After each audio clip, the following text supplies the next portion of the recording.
अवधूत चिंतन श्री गुरुदेव दत्त श्री स्वामी समर्थ। तुम्हा सर्वांचं आपल्या स्वामी शक्ती या चॅनलमध्ये मनापासून स्वागत आहे। स्वामी तुम्हा सर्वांच्या सर्व चांगल्या इच्छा पूर्ण करोत एवढीच स्वामींच्या चरणी प्रार्थना करते आणि आपल्या आजच्या या नवीन आणि सुंदर व्हिडिओला पुन्हा एकदा नव्याने सुरुवात करते।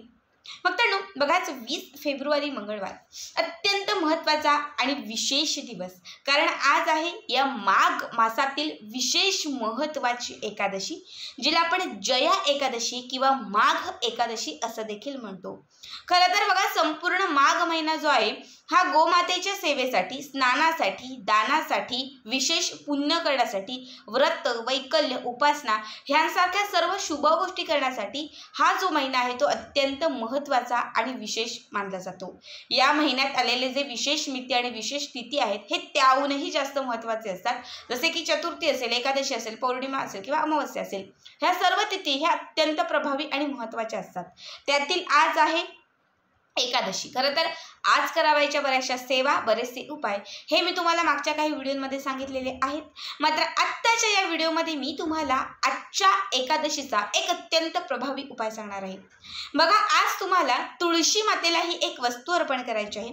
जी वस्तू जर आजच्या एकादशीला तुळशी मातेला तुम्ही अर्पण केली तर तुमच्या घरामध्ये असलेलं दारिद्र्य संपेल, घरातील गरिबी कमी होईल, घरामध्ये असलेली जी काही कलह, भांडणं असतील, क्लेश असतील हे सगळं काही संपेल आणि तुमच्या घरामध्ये सुख, समृद्धी, ऐश्वर्य यांची प्राप्ती होईल। खरं तर बघा, तुळस माता ही भगवान श्रीहरी विष्णूंची प्रिय सखी मानली जाते आणि एकादशीचं जे व्रत आहे ते आपण भगवान श्रीहरी विष्णूंसाठी किंवा त्यांना प्रसन्न करण्यासाठी करत असतो। आणि ज्या घरात एकादशीचं व्रत धरलं जातं किंवा ज्या ठिकाणी एकादशीची पूजा केली जाते, आराधना केली जाते, त्या घरामध्ये सदैव सौभाग्याची प्राप्ती असते, त्या घरामध्ये सदैव सुख, समृद्धी यांचा वास असतो। एकादशीचं एक व्रत धरल्याने खरं तर आपले 100 पापांतून मुक्तता होते। इतकं हे व्रत सर्वश्रेष्ठ असतं। ज्यांना व्रत करणं शक्य नसतं, व्रत धरणं शक्य नसतं, त्यांनी कमीत कमी एखादा उपाय जरी केला तरी संपूर्ण व्रताचं फळ लागतं। मग आत्ता जो उपाय सांगणार आहे हा उपाय केल्याने तुम्हाला संपूर्ण एकादशीच्या व्रताचं फळही लाभेल आणि तुमच्या इच्छित मनोकामनाही पूर्ण होतील, दारिद्र्यही संपेल, इडापिडाही संपेल आणि तुमच्या आयुष्यामध्ये सुख, समृद्धी, सौभाग्य हे सगळं काही तुम्हाला मिळेल। आता काय उपाय आहे, काय सेवा आहे हे सगळं काही पुढे तुम्हाला सांगणार आहे। फक्त त्यासाठी आपला आजचा हा व्हिडिओ स्किप न करता शेवटपर्यंत बघा आणि जे कोणी आपल्या चॅनलवरती नवीन असतील त्यांनी लगेचच आपल्या चॅनलला सबस्क्राईब करा, कारण तुम्ही आपल्या चॅनल सबस्क्राईब केल्यामुळे मी पुढचे जे काही व्हिडिओ बनवेन ते सर्वात आधी तुम्हा सर्वांपर्यंत पोहोचतील। बघा, एकादशीच्या दिवशी सायंकाळी आपल्याला ही सेवा किंवा हा उपाय करायचा आहे। खरं तर सगळ्यात अगोदर सांगते, एकादशीला आपण तुळशीला पाणी अर्पण करत नाही, म्हणजे जल अर्पण करत नाही, कारण त्या दिवशी तुळशी मातेचं हे निर्जला व्रत म्हणून मानलं जातं। पण आपण उपाय आणि सेवा आवर्जून करू शकतो। बऱ्याच कमेंट्स असतात की ताई आपण पाणी अर्पण करू शकत नाही, मग काहीच अर्पण करू शकत नाही का? तर पाणी, जल असे जे पदार्थ असतात ते अर्पण करायचे नसतात, पण बाकीच्या सेवा आणि उपाय जे आहेत ते आपण करू शकतो। एकादशीचा दिवस जो आहे तो तुळशीची सेवा करण्यासाठी विशेष प्रचंड महत्त्वाचा असतो, कारण तुळस ही भगवान श्रीहरी विष्णूंची प्रिय सखी मानली जाते आणि जर एकादशीच्या दिवशी तुम्ही तिथे काही सेवा आणि उपाय केला तर तुमच्या ज्या सेवा असतील त्या डायरेक्ट किंवा प्रत्यक्ष स्वरूपात जे आहेत त्या भगवान श्रीहरी विष्णूंपर्यंत त्वरित पोहोचल्या जातात आणि जेव्हा आपल्या सेवा त्यांच्यापर्यंत पोहोचल्या जातात तेव्हा नक्कीच त्या सेवांचा लाभही मिळतो आणि इच्छित मनोकामना ज्या आहेत त्याही पूर्ण होतात। मग आपल्याला काय करायचं आहे, सगळ्यात अगोदर तुम्हाला सांगते की तुळशी मातेच्या समोर एक शुद्ध तुपाचा दिवा लावून घ्या। तूप नसेल तेल घातलं तरीही चालेल। त्याशिवाय आपल्याला काय करायचं आहे, सगळ्यात पहिली गोष्ट म्हणजे आपल्याला आपल्या घरामध्ये एखादा लाल रंगाचा कपडा असेल किंवा एखादा लाल रंगाचा कागद असेल तरीही चालेल।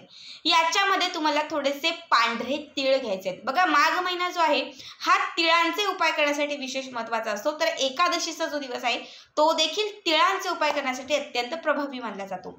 आपल्याला अगदी 2-3 चिमूटभर त्या कापडामध्ये किंवा त्या कागदामध्ये पांढरे तीळ जे आहेत ते घालायचे आहेत। घरातील प्रत्येक सदस्यावरून हे तीळ उतरवून घ्यायचे आहेत किंवा ओवाळून घ्यायचे आहेत। सगळ्यांवरून ओवाळा, जे करू देतील अर्थातच त्यांच्या मागे लागा, ज्यांचा विश्वास नसेल त्यांच्या मागे लागू नका. घरातील 4 कोपऱ्यांना हे तीळ स्पर्श करायचे आहेत, तिजोरीला, देवघराला आणि समोरचा जो मेन दरवाजा आहे या मेन दरवाजावरून देखील वरपासून खालपर्यंत जातील अशा पद्धतीने तुम्हाला हे जे तीळ आहेत, ही जी पुडी किंवा पोटली जी आहे ती तुम्हाला उतरवून घ्यायची आहे. त्यानंतर तुळशी मातेच्या समोर थोडीशी जी माती असेल ती बाजूला करायची आहे, एक छोटासा खड्डा करायचा आहे आणि त्याच्यामध्ये ही जी पुडी किंवा पोटली जी आहे ती दाबून द्यायची आहे. ठीक आहे, त्याच्यावरती थोडं हळद कुंकू अर्पण करायचं आहे आणि बाजूला केलेली जी माती आहे ती माती तुम्हाला त्याच्यावरती टाकून पुन्हा ती लेवल करायची आहे. आणि आत्ता जो दिवा तुम्ही घेतलेला आहे तो दिवा बरोबर त्या तिळांच्या वरती तुम्हाला ठेवून द्यायचा आहे. ठीक आहे, दिवा प्रज्वलित करायचा आहे. दिव्यामध्ये 2 लवंग आणि चिमूटभर हळद घालायची आहे. हे करून झालं की त्यानंतर एक छोटीशी वाटी किंवा एक छोटी प्लेट घ्यायची आहे, त्याच्यामध्ये हळद घालायची आहे, थोडंसं गंगाजल घाला, नसेल तर शुद्ध पाणी घाला.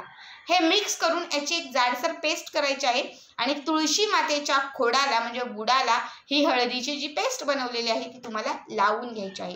यानंतर काय करायचं तर एक लाल किंवा पिवळ्या रंगाचा कलावा घ्यायचा, ज्याला आपण लाल धागा असं म्हणतो, कलावा असं म्हणतो.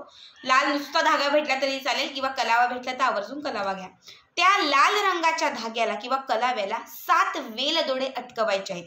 एक गाठ मारायची, त्याच्यात वेलदोडा घुसवायचा, त्याला गाठ मारायची, पुन्हा दुसरा वेलदोडा घ्यायचा, पुन्हा त्याच्यामध्ये एक गाठ मारायची, तो दुसरा गुंफायचा. असे 7 वेलदोडे एकाच धाग्याला बांधायचे आहेत आणि तुळशी मातेच्या बुडाला किंवा एखाद्या फांदीला ही वेलदोड्यांची जी माळ आहे ती तुम्हाला बांधायची आहे.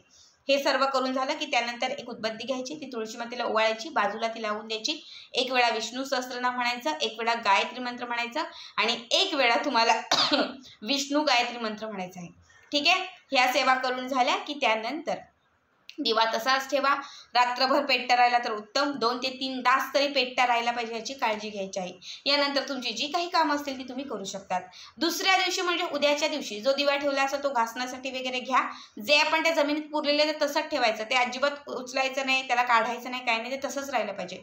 दुसऱ्या दिवशी सकाळी किंवा सायंकाळी पुन्हा त्या जागी एक दिवा प्रज्वलित करायचा आणि जे वेलदोडे आपण त्या माळीला बांधलेले आहेत म्हणजे ज्या धाग्याला बांधलेले त्याच्यातला एक वेलदोडा काढायचा, 7 बांधलेले आहेत, एक वेलदोडा काढायचा, तो हातामध्ये घेऊन विष्णू सहस्त्रनाम गायत्री मंत्र म्हणायचा, इच्छित मनोकामना पूर्ण होण्यासाठी प्रार्थना करायची आणि तो वेलदोडा आहे जो त्या तुळशीच्या मातीमध्ये दाबून द्यायचा.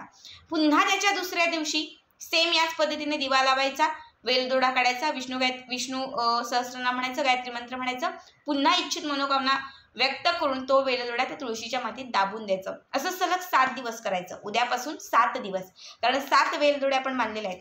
शेवटच्या दिवशी 7वा वेलदोडा आहे तो बांधायचा, तो काढायचा, सांगितल्या पद्धतीने सेम तो मातीमध्ये दाबून द्यायचा आणि तो जो धागा आहे तो धागा तुम्ही रियूज ही करू शकतात किंवा निर्माल्यामध्ये टाकायचं असेल तर तुम्ही निर्माल्यामध्येही टाकू शकतात. 7 दिवसांच्या आत तुम्हाला या उपायाचा रिझल्ट यायला सुरुवात होईल. कठीणातील कठीण इच्छा तुमची पूर्ण होईल, आडलेलं काम तुमचं मार्गी लागेल, घरातील दारिद्र्य कुठेतरी कमी होत जाईल. बघा, वेलदोडा जो भगवान श्री विष्णू आणि माता लक्ष्मीला अत्यंत प्रिय असणारा वा प्रसन्न करणार आहे. जेव्हा तुम्ही आजच्या दिवशी ही माळ त्या तुळशी मातेला बांधाल आणि 7 दिवस सलग जेव्हा तुम्ही सेवा कराल तेव्हा तुमची प्रत्येक इच्छा, सेवा जे काही आहे ते भगवान श्री विष्णूंपर्यंत पोहोचलं जाईल आणि जेव्हा त्यांच्यापर्यंत हे सगळं पोहोचलं जाईल तेव्हा नक्कीच तुमच्या आयुष्यात असलेलं जे काही असेल किंवा जी इच्छा असेल ती नक्कीच पूर्ण होईल. तुमची सेवा त्यांच्यापर्यंत पोहोचल्यामुळे तुमची कितीही कठीण असणारी जी इच्छा आहे ती नक्कीच पूर्ण करतील. घरातील दारिद्र्य जे आहे ते कुठेतरी कमी होत जाईल. जेव्हा तुम्ही खरं तर ते तीळ जे आहेत ते त्या पुडीमध्ये घेऊन सगळ्यांवरून उतरवाल. तीळ ही अशी गोष्ट आहे जी लक्ष्मीला प्रसन्न करणारीही आहे आणि नकारात्मकता शोषणारीही आहे. जेव्हा सगळ्यांवरून उतरवून 4 कोपऱ्यांना स्पर्श कराल तिजोरीला तेव्हा घरात असलेली सगळी निगेटिव्हिटी, नकारात्मकता सगळं काही त्याच्यामध्ये घेतलं जाईल आणि जेव्हा तुळशीजवळ तुम्ही ते पुराल तेव्हा तुमच्या घरातील सगळ्या विघ्नांचा, अडथळ्यांचा, दारिद्र्याचा सगळ्यांचा त्या क्षणात नाश होईल. बघा, अत्यंत प्रभावी असणारा हा उपाय आहे जो एकादशीच्याच दिवशी करायचा आहे. या एकादशीला जर मासिक धर्म असेल, सुतक काळ असेल तर पुढच्या एकादशीला केला तरीही चालेल. आजचा हा उपाय कसा वाटला कमेंट करा आणि पुढचे व्हिडिओ पाहण्यासाठी चॅनलला सबस्क्राईब करा. श्री स्वामी समर्थ. जय जय स्वामी समर्थ.